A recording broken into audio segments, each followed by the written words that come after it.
Привет! И добро пожаловать на мой канал! Если вы со мной еще не знакомы, меня зовут Алина, и я помогаю тем, кто учит русский язык как иностранный, заговорить на нем более уверенно и естественно. Подписывайтесь на канал, если вы еще не подписаны, ставьте лайк и активируйте субтитры, если они вам нужны. Сегодня будет третья часть разбора ситуаций, а именно, каким образом можно ответить в конкретном случае. И давайте сразу к делу. Вы купили вещь в магазине, пришли домой, примерили ее снова и поняли, что она вам не подходит. Маловато или великовато, или просто не ваш фасон. Вещь нужно вернуть в магазин.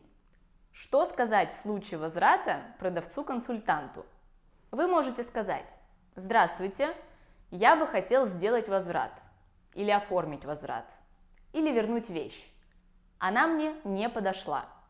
Не обязательно подробно описывать причину того, почему вы хотите ее вернуть. Достаточно сказать, что она вам просто не подошла. Идем дальше. Вам позвонили с незнакомого номера, но вы не успели взять трубку. Или обнаружили пропущенный звонок спустя какое-то время и решили перезвонить. Как мы в этом случае говорим с собеседником? Прежде всего надо помнить о том, что это незнакомый нам человек, а значит, мы к нему обращаемся на «вы». Добрый день или добрый вечер, смотря какое время суток, вы мне недавно звонили.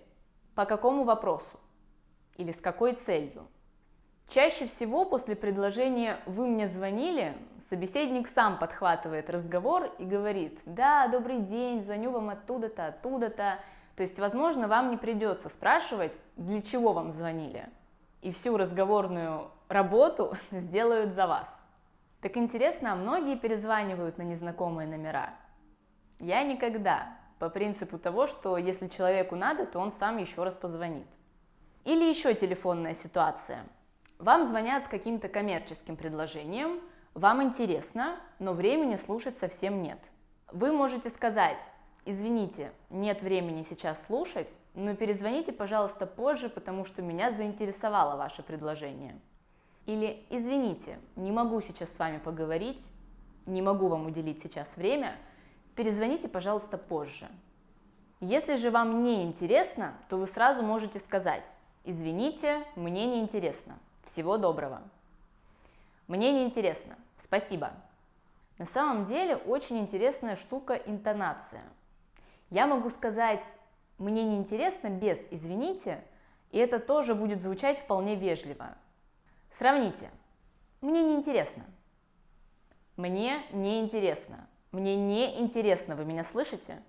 Так тоже иногда приходится говорить. То есть в некоторых случаях не обязательно добавлять слова вежливости, чтобы прозвучать вежливо. Наоборот, даже, знаете, есть такие моменты, когда человек говорит «спасибо», «пожалуйста», «извините», но все это выражается с скрытой агрессией. «Мне не интересно, спасибо». Вроде бы поблагодарила человека, но в моем голосе слышно раздражение, и вежливость в этот момент становится какой-то поддельной, что ли, не настоящей.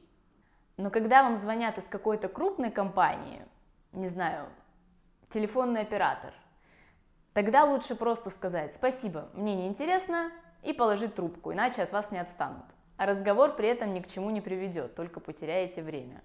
Дальше снова возвращаемся в магазин, только теперь в супермаркет. Ходите вы по магазину и не можете найти конкретный товар. Нужна помощь сотрудника. Вы его видите, подходите к нему и говорите: «Подскажите, пожалуйста, где я могу найти упаковочную бумагу?» «Здравствуйте, подскажите, где находится упаковочная бумага?» И после того, как вам ответят, обязательно нужно поблагодарить. Либо же вы не увидели ценника на товаре, и вам его нужно уточнить. Точно так же подходим к сотруднику и спрашиваем: «Подскажите, пожалуйста, в какую цену вот этот чай? Здесь нет ценника». Или еще более разговорная фраза «сколько стоит?» «Добрый день, подскажите, сколько стоит этот чай?» А теперь представим, что вы в магазине с кем-то. Уже все взяли, пошли на кассу, встали в очередь, и тут вспомнили, что что-то забыли. Вы остаетесь в очереди, а второй человек, который пришел вместе с вами, бежит за недостающим товаром. Но вот уже подошла ваша очередь, ваш товарищ так и не вернулся, и вам нужно пропустить людей, которые стоят сзади вас. В этом случае вы можете сказать: давайте поменяемся местами. Проходите вперед. Давайте я вас пропущу. И так меняться по одному со всеми до тех пор, пока не вернется ваш человек. Уступить место в транспорте. Часто в общественном транспорте можно услышать объявление: уважаемые пассажиры, будьте вежливы. Уступайте места пожилым людям, инвалидам, пассажирам с детьми и беременным женщинам. Что мы говорим в том случае, когда уступаем кому-то место? Две самые распространенные фразы – это «присаживайтесь» и «садитесь, пожалуйста».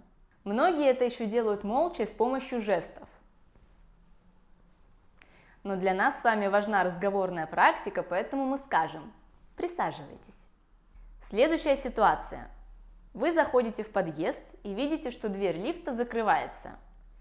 Как попросить человека, который находится внутри него, нажать на кнопку «Отмена», чтобы вы успели забежать? Тут тоже два варианта, которые пришли мне в голову. Это либо «подождите, пожалуйста», либо «подержите, пожалуйста». Имеется в виду как раз кнопку «Отмена». Но есть еще вариант закричать «Ой-ой-ой-ой!», и это тоже дает человеку понять, что вы пытаетесь успеть забежать в лифт. Идем дальше. Вам нужно купить билет в кино или на какое-нибудь другое представление, в театр, на выставку, на концерт, на каток.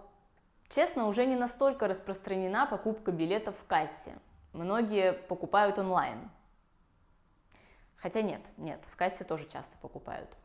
Ну и мы берем ситуацию, когда вы гуляли и решили зайти в кино или пойти покататься на каток. Спонтанно. Вы подходите к кассиру и говорите: будьте добры, мне 1 билет.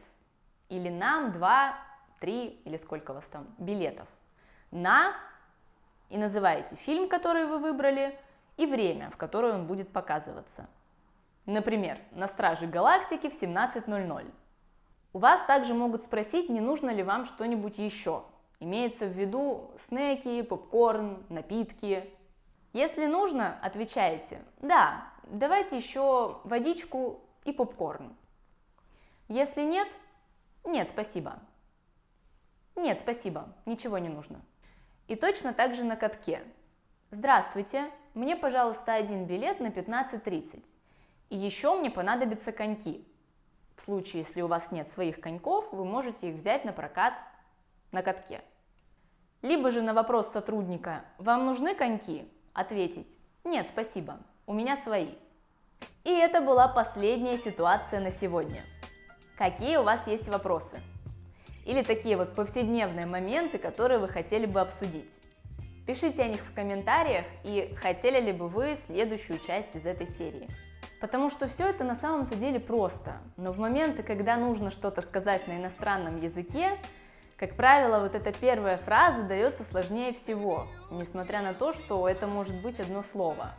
Но когда сказали первую фразу, потом уже ничего не страшно. Спасибо всем большое за просмотр, и увидимся в следующем видео. Пока!